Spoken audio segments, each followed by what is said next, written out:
China is vast, covering 7% of the planet's land surface. In this series, I'll explore the country's mountains. I feel on top of the world. And grasslands. I'll cross China's greatest deserts and jungles. China is the only country with elephants in the south and reindeer in the north. I'll go in search of them and many other extraordinary and rare creatures.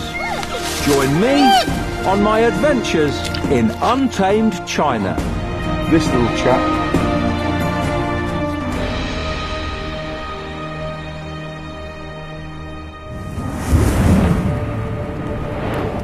Arid lands make up 40% of China's land area. I'm in Xinjiang province in the northwest of the country to explore 3 of the most spectacular deserts. I'll search for the ancestors of domestic horses, Przewalski's horse, and watch a gecko polish its peepers. I'll encounter rare ground jays and sand-swimming snakes. There's also a couple of other desert animals here that I'll make special efforts to find. I've wanted to see them since I was a child. When I was little, I used to collect cards that were given free in packets of tea. They were painted by a fabulous artist called Charles Tunnicliffe. Look at this creature here, the long-eared jerboa, found in northwest China. I really hope to meet one of those. But first off, the world's toughest mammal, the Bactrian camel. They need to be tough to survive in the Gobi Desert. In summer, temperatures can soar to 50 degrees centigrade. In winter, they fall as low as -40.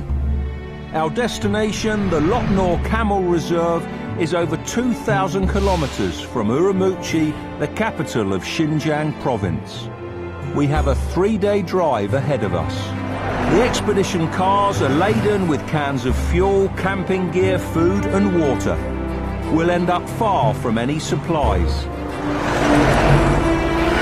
On our journey to the Gobi, we cross another desert.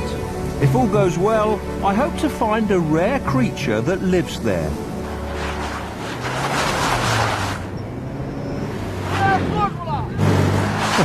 This is a good start, but hopefully the sand trap is a minor hitch. Our first bit of off-road, we're on the edge of the Taklamakan Desert. A creature lives in here that is found nowhere else in the world. But we've got to get a little bit further before we can see it. Jun, the expedition leader, is a veteran of desert travel. He's been in this situation many times before. We pass a grove of desert poplars. The birds I'm after often nest in this kind of tree.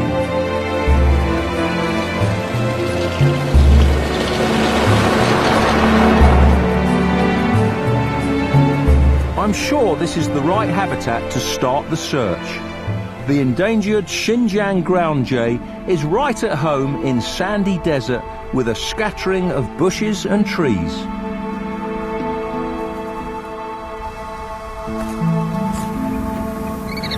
I can hear the Xinjiang specials in the bushes around here. I think they may even have babies.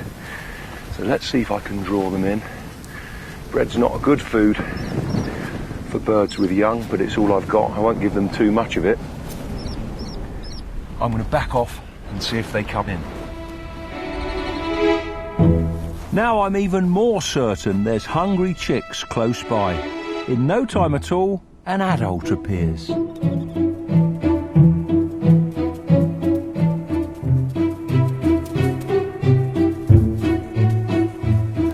Didn't take long. Let me introduce you to the handsome Xinjiang ground jay. They're endangered because the trees and bushes in the Taklamakan are being destroyed by people and their livestock. The whole family is just over there. The fluffy chicks have no black markings on their faces. the bouncing babies race towards Dad. It's a sprint finish, with this one taking the prize. The other chick won't be disappointed for long. Dad will soon be back with some more. This is the male. You can see he's got more black on the throat. He's limping a bit. Poor thing has only got 1 foot. A predator could have bitten off the other one. Still moving okay though, and obviously provisioning the babies well. This must be a welcome bonanza. Here in the desert, there's not much food. Ground jays have to spend much of the day turning over twigs, probing in the sand to find insect grubs and seeds. He can't decide which croutons to pack away. To carry extra food, ground jays have throat pouches, like all members of the crow family. Unique to this area, the Xinjiang ground jay is a wonderful symbol of the Taklamakan Desert. I just hope reserves can be set aside soon to protect the birds and their home.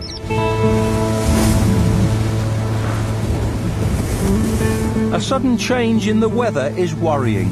We're hoping to go right across the Taklamakan, a desert known as the Sea of Death. Fingers crossed we can make it. Shishini, great, look at the bird.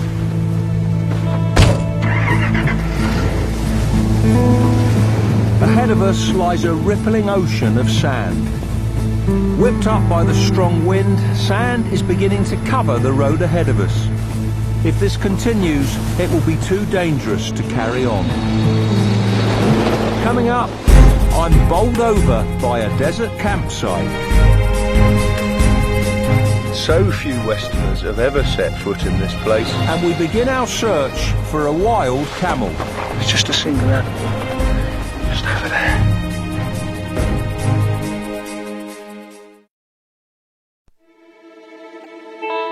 I'm exploring the Taklamakan Desert in northwest China. Thankfully, the strong winds that nearly scuppered us have died down. We're en route to the Lot Nor Reserve in the Gobi Desert, the home of rare Bactrian camels. But there's a few hundred kilometres of Taklamakan to cross first. Dunes, some reaching 200 metres in height, make up most of its area.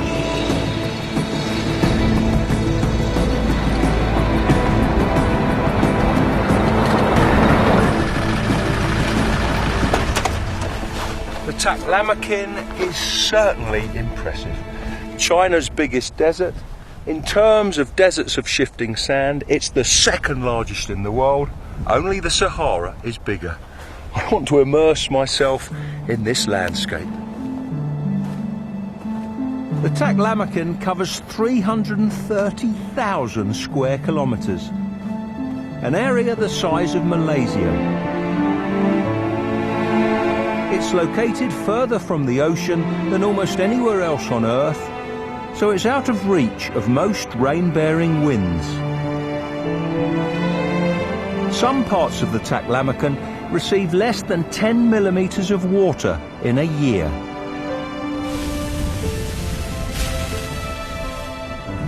The local name for this forbidding desert roughly translates as the place that's impossible to leave after entering.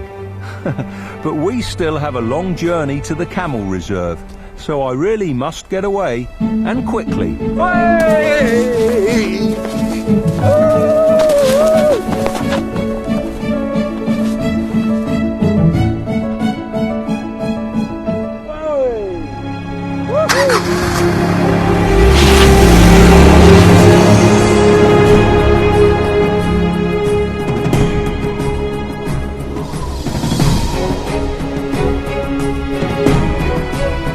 The next day, we've nearly crossed the Taklamakan and enter farmland on the edge of the desert. See? We're up early. Something else is up late. They run pretty fast. Look at this.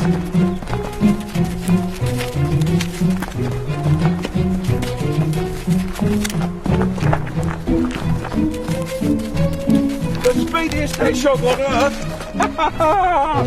Let me show you this in the light. This is one of my favourite animals. The gorgeous long-eared hedgehog. They love scrubby farmland like this. Beautiful animal. He'll have been out hunting at night. They eat virtually anything, fruit, insects. They'll even tackle snakes and lizards. These big ears, obviously good for hearing the slightest sound of prey or predators, but like an elephant's ears, they help them lose heat. They radiate heat from these big ears. They spend the day in the burrow, which can be up to 150 centimetres long. This little chap was on his way back from his night shift for a well-earned rest. Let's let you go, boy.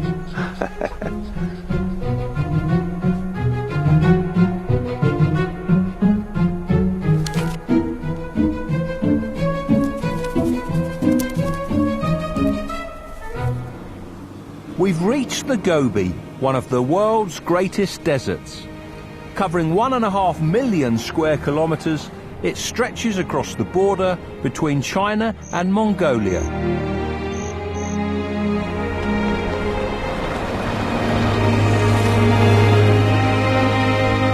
This vast arid wilderness is known in Chinese as the Endless Sea.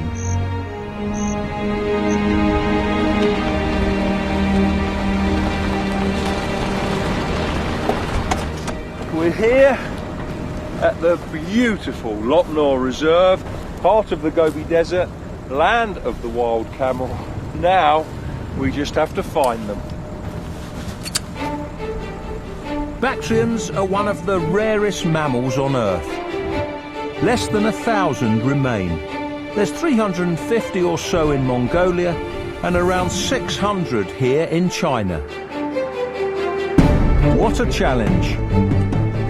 We have just 2 days to find a wild Bactrian camel. In autumn, when they're mating, groups of 100 have been seen. But in spring, the camels are dispersed, with as few as 5 in 100 square kilometres. Then 3 hours into the search, I spot an animal, or think I do.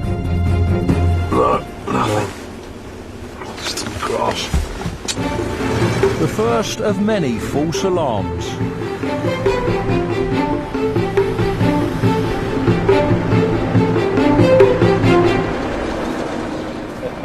We've been scouring this desolate landscape for 6 or so hours now. Haven't seen the slightest hint of water. You can see how salty the ground is. There are pools here, but the water in them is very saline. The wild camel is the only mammal that can survive by drinking salt water. It's truly remarkable that this slush, saltier than the sea, is the only water source for many Bactrian camels.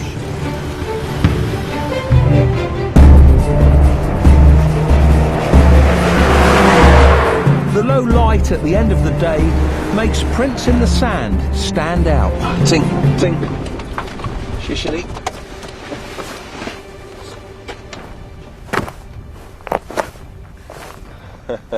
If only we were here a week or two ago, there was a camel walking right next to the track.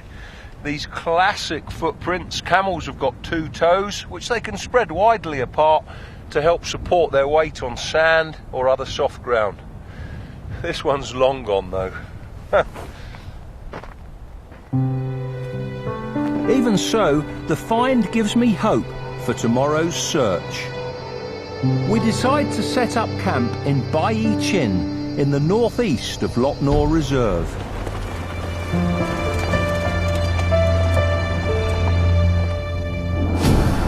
This is magical, camping under the stars.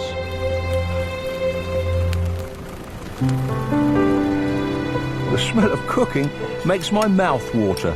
The guides have conjured up a tasty vegetarian meal, especially for me. The camaraderie here in this desert camp is absolutely wonderful. I feel that my Chinese friends want to find me a camel as much as I want to see one. Great, thank you. Very good. Yeah, delicious. I'm the first foreigner Jun has bought here. Lop Nur was once a nuclear test site and was off limits to visitors. It's been a brilliant day. I feel so privileged. So few Westerners have ever set foot in this place. We found the tracks of a camel, not the animal itself yet.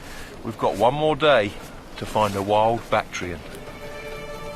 During the night, I thought how miraculous it is there are any camels here at all. They cope with extremes of temperature, have only salt water to drink. They've even survived the radiation from 43 atmospheric nuclear tests. Bactrian camels really are one of the toughest mammals on Earth.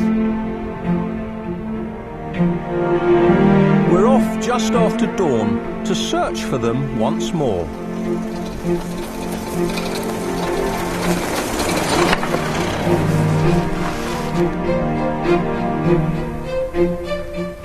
I decide to climb a rock outcrop to scan the surrounding area.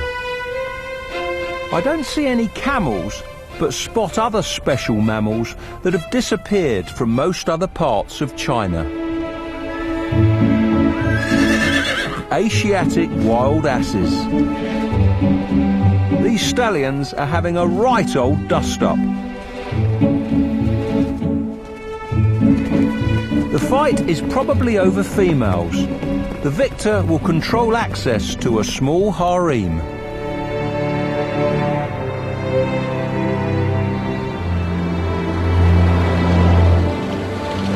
We don't get far from where I saw the asses before, unbelievably, Jun's sharp eyes pick up a movement on the sand plain ahead.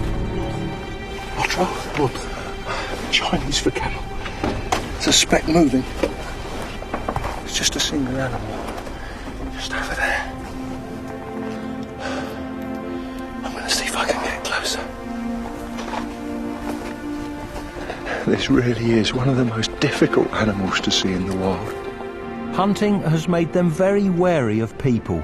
Now they need absolute protection, or scientists predict in 50 years' time there'll be less than 200. They're much, much rarer than giant pandas.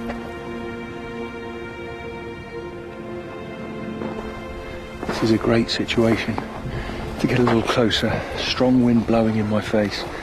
Camels have got an acute sense of smell, but my scent will be blown away from him.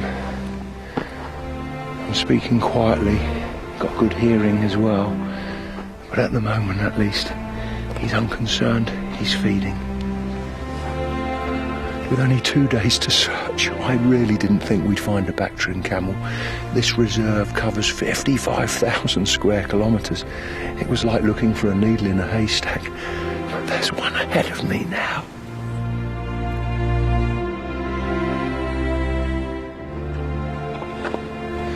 This is a much better view. The heat shimmers much less. He looks wonderful.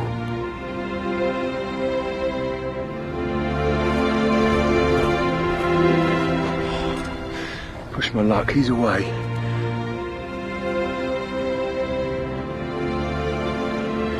The speed he's running up that dune, splaying out those 2 toes so he doesn't sink into the sand. He's moving effortlessly.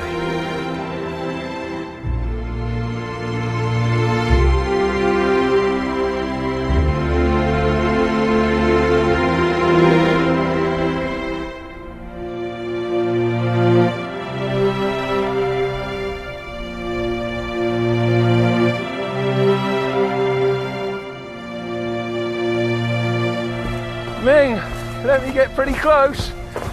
Good views with the binoculars. Well done. Well done. Excellent. Thank you so much. I never thought we'd do it. I mean, there's only 600 of them here about, and we found one. Well spotted. Yeah, brilliant stuff. Brilliant stuff. Thank you very much. Now we've seen a Bactrian camel, the star of the Gobi, we must leave to explore Chinese desert number 3, the Kalamali. There I'll search for Przewalski's horses and have a chance encounter with desert wolves.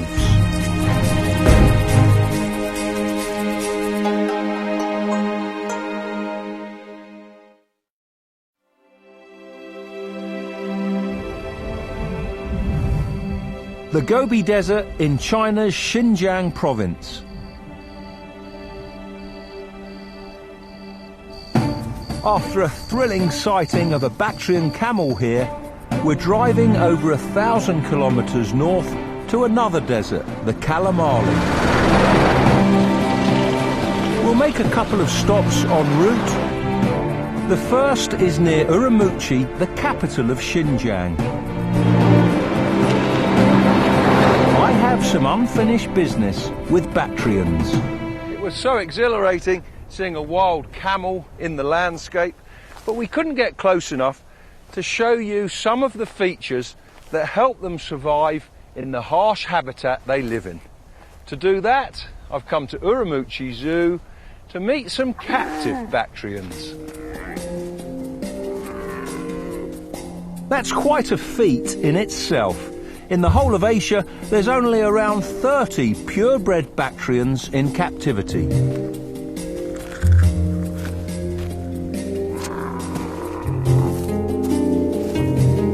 It was once thought these animals were the ancestors of Asia's domestic camels. But new research has proved the Bactrian is a distinct species. Superbly adapted for life in the Gobi, they can survive on thorns, dry vegetation and salty plants, with only salt water to drink. These camels are so tough they need no shelter and can sleep in deep snow. During a sandstorm, their muscular nostrils can be tightly closed, and a double row of long eyelashes protects their eyes from wind-blown sand.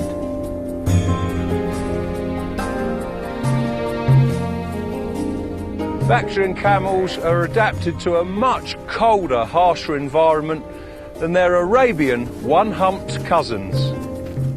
In both species of camel, the humps are for storing fat, not water, so they can go for long periods without food. Bactrian camels can cope with such temperature extremes. In winter, it can drop to -30 in the Gobi Desert. In the summer, the temperature can rise to a searing 40 degrees. That's why this one is losing its big shaggy winter coat. It's time to say farewell to the camels. Before we reach the Kalamali, there's a mountain to climb. Our route to the northern desert takes us right across the towering peaks of the Tian Shan. This range stretches 3,000 kilometers across Central Asia.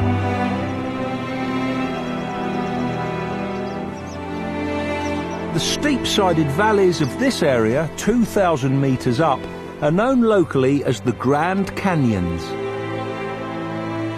Despite the spring sunshine, it's cool in the shade, and some of the gorges are still icy.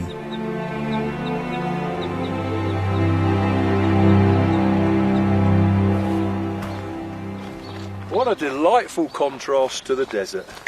I've stopped off here because this is the picturesque home for a mountain mammal that in China is only found in the Tian Shan range in Xinjiang province.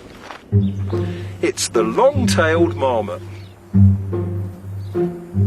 They're always on the alert for predators, so a slow and stealthy approach is needed. Attacks could come from the ground or the air. Marmots are a favourite prey of foxes, hawks and eagles.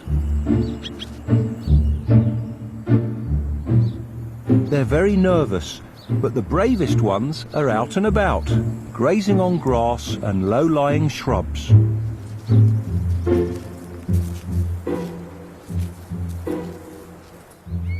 These terrier-sized rodents keep their lawns closely cropped. They're only active for a little over half the year, from March to September.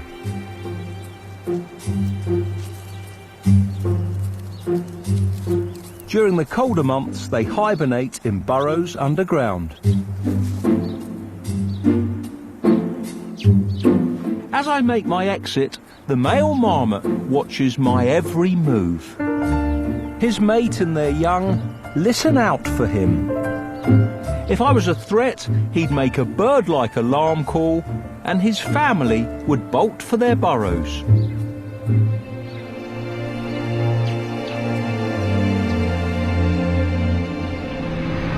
We continue north to the Kalamali Desert. Although small compared to the Gobi or Taklamakan, at 18,000 square kilometres, it's nearly the size of Wales. This is home for many astonishing creatures. I'm here to meet some of them, including Przewalski's horses. Named after the 19th century Russian explorer Nicholas Przewalski, they're the only truly wild horses left on Earth.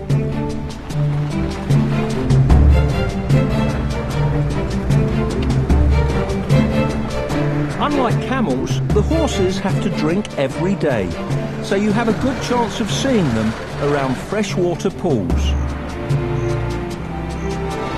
An ideal watering hole with a spectacular backdrop of snow-capped mountains.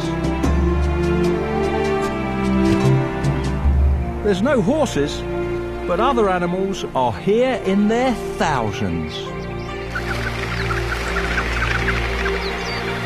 Big flock of sandgrouse.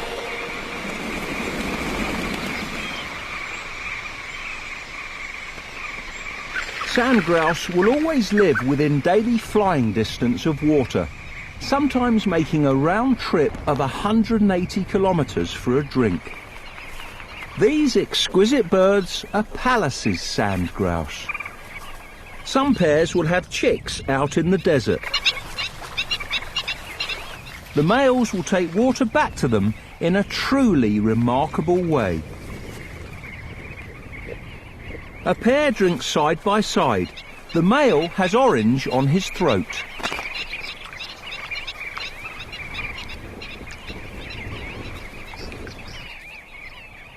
Another male jiggles his chest in the pool. He's collecting water for chicks. That one is too. Sandgrouse have special feathers on their chest which are more absorbent than a sponge. When the feathers are saturated, the males will fly the precious load back to their thirsty chicks.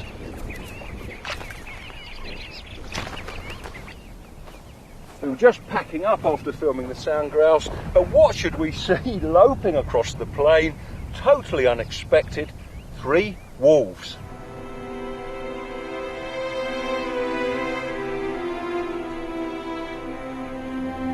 Wolves are widespread all over China. They're found in all sorts of different habitats. You've got to be really lucky to see them though. We're in the right place at the right time. These animals could roam over a territory of nearly 1,000 square kilometres. There's one walking towards us now with the heat shimmer. It looks like a mirage, but it isn't. This is a real Chinese wolf in the desert. Something I really didn't expect we'd see.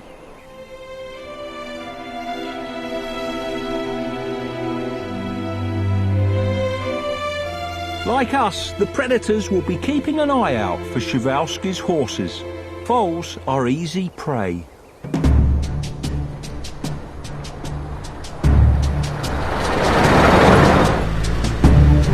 Our search for the horses takes us along the edge of some wind-sculpted dunes. The glorious mountains of the Tian Shan loom above them. The dunes are definitely worth a look. You can find some really special creatures in sandy areas.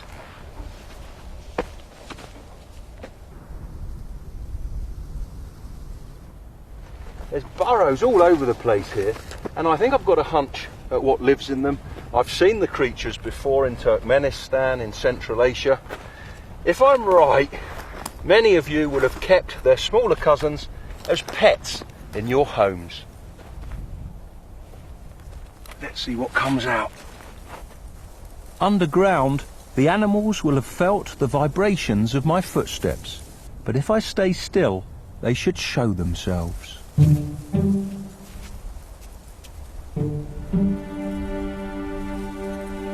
Just as I thought, a great gerbil. They're much larger than Mongolian gerbils, which are kept as pets, and weigh twice as much.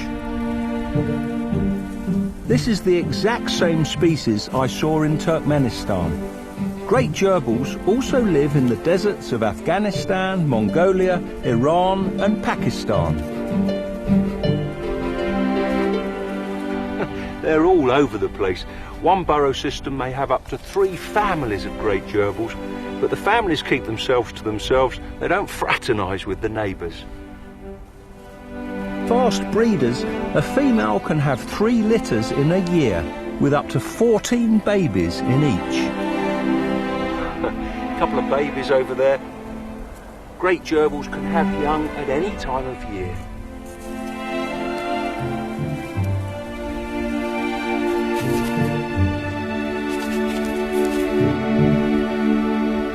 There's one doing the housekeeping there. Gerbils have got to keep their burrows spick and span. Their nest chambers can be as much as 2.5 metres underground. At that depth, the temperature between winter and summer doesn't vary much. They're really making the most of this time of plenty, running around with masses of succulent leaves. They'll take them underground to tide them over the winter. Although in some areas they'll keep their food store above ground, building hay piles 2 to 3 metres across and up to 1 metre in height.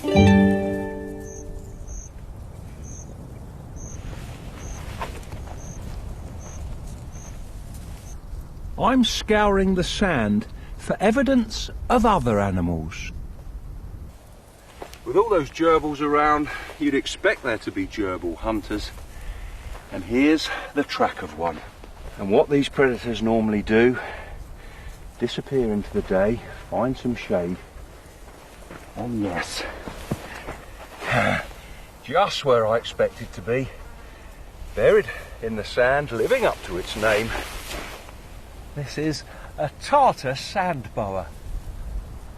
It's in the same family as the giant snakes, the anacondas, the boa constrictors, the pythons. Strange looking snakes. The tail is very odd. It looks like it's been injured, but short and stubby is how a sand boa's tail should be. The eyes are right on the top of the head, and that's a clue to its hunting strategy. These snakes lay in wait hidden in the sand. When prey walks nearby, a gerbil or a lizard, they erupt out, grab them with their jaws, which have backward pointing teeth, throw a coil or two around their prey. They don't have venom, they kill by constriction. They then swallow the prey whole. And a snake like this could swallow a full-grown gerbil. It's an exquisite snake, gorgeous patterns on the back and the front. Let's let him continue his sand boa siesta. I've encountered some extraordinary creatures here in the Kalamali. But so far, Przewalski's horses have eluded me. The spring rains have been plentiful, there's standing water everywhere, so the horses aren't concentrated around waterholes, which makes them very difficult to find. After the break, I catch up with a herd, although the encounter isn't quite what I expected. And I go in search of a peculiar mammal that's been my pin-up ever since I was a kid. There! At last, I don't believe this.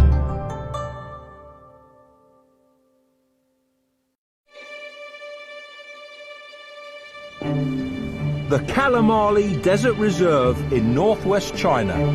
I'm in search of Przewalski's horses. Once nearly extinct, the species was saved by breeding the horses in captivity. Some have already been reintroduced back into the wild here, but with so much water around, they're scattered far and wide, and I haven't been able to catch up with them.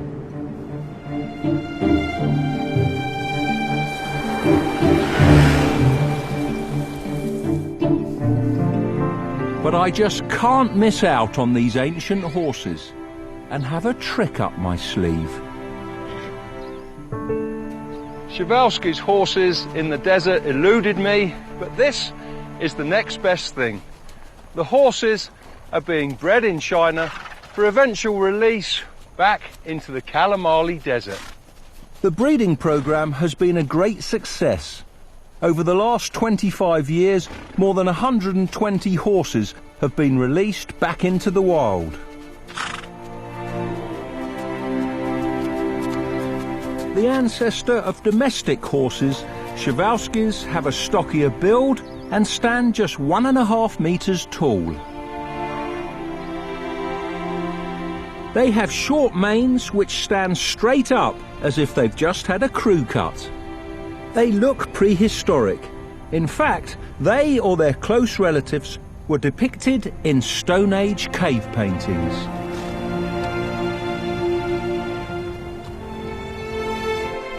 This stallion looks magnificent, right at home in this arid environment.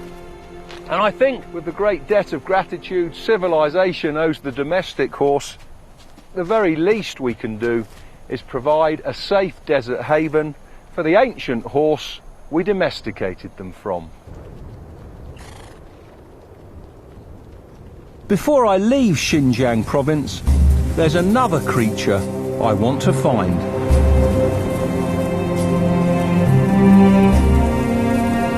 It's a peculiar rodent that lives on the edge of oases or in sandy valleys with sparse vegetation. I've wanted to see one of these creatures ever since I saw a painting of one as a kid.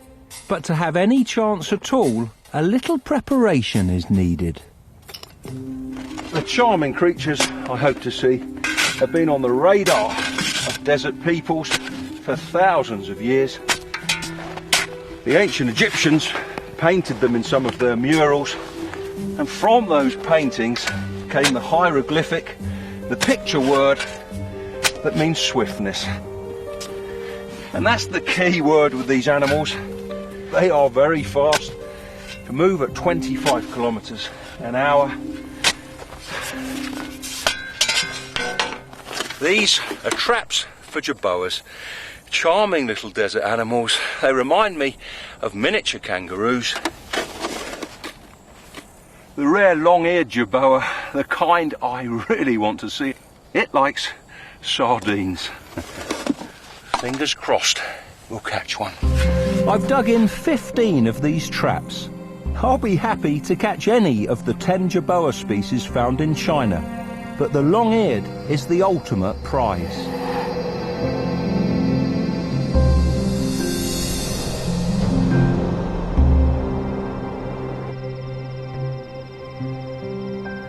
The jerboas will need some time to sniff out the bait and hopefully fall into the traps. While I'm waiting, there's another little animal here with eyes that shine like jewels at night. To see one, I need to put a flashlight as close to my own eyes as I can, and its eyes should reflect back, just like cat's eyes in the road. There's one. Eyes like rubies.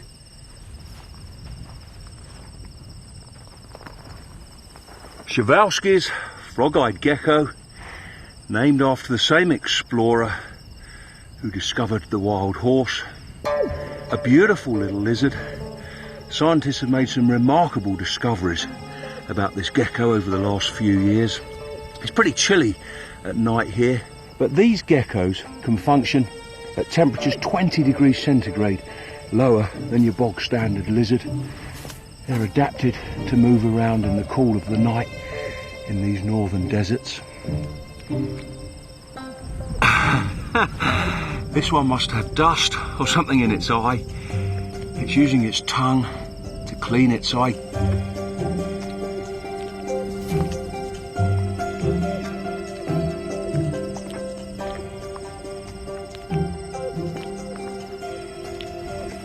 Let's see if we've caught any jerboas.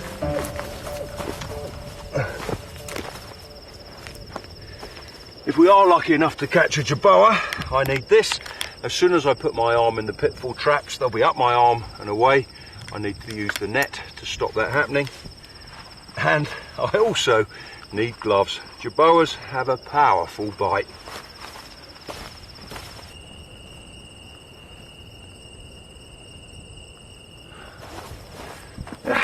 Nothing in there.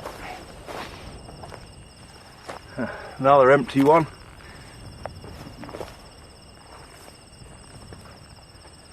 Empty too.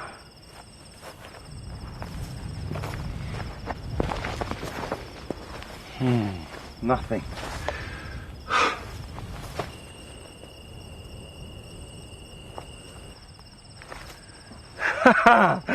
There! At last, I don't believe this. The sardines have done the trick. This is the Jerboa species I really wanted to see. Let's see if I can get it out. The little thing's not jumping in panic, so there's no need for the net. Wow, a long-eared Jerboa. This is the creature I saw on that tea card when I was a little boy. This is a remarkable animal. Look at those ears like Dumbo, a third longer than the head. Chinese scientists call this the Mickey Mouse Jerboa. A little snub nose, just like a pig. The Jerboa uses that to search for food in the sand. They also feed on insects, catch the odd lizard. Because it likes eating flesh, the sardines attracted it to the trap. An immensely long tail too, with this bobble of fur on the end. That helps give this little creature stability when it's jumping, and Jerboas certainly can leap. Some of them can cover 2 meters, my height, in a single jump. Let's let him go now.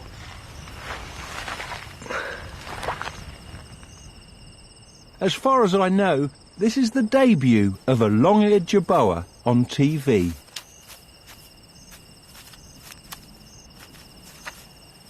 Those giant ears are dual purpose, helping the Jerboa pick up the slightest sound and radiating heat to help it stay cool.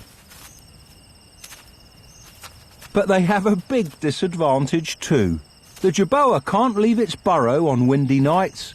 A strong gust could blow it over. The deserts of Xinjiang have really come up trumps. Next time on Untamed China, I head to the jungles of Yunnan, a land of giants, where the locals have elephants for neighbours. I'll come face to face with a super-sized serpent. Striking at the camera. The world's largest species of moth, a giant lizard, Yahoo! And some of China's most adorable and peculiar mammals. See you soon for some more adventures in Untamed China.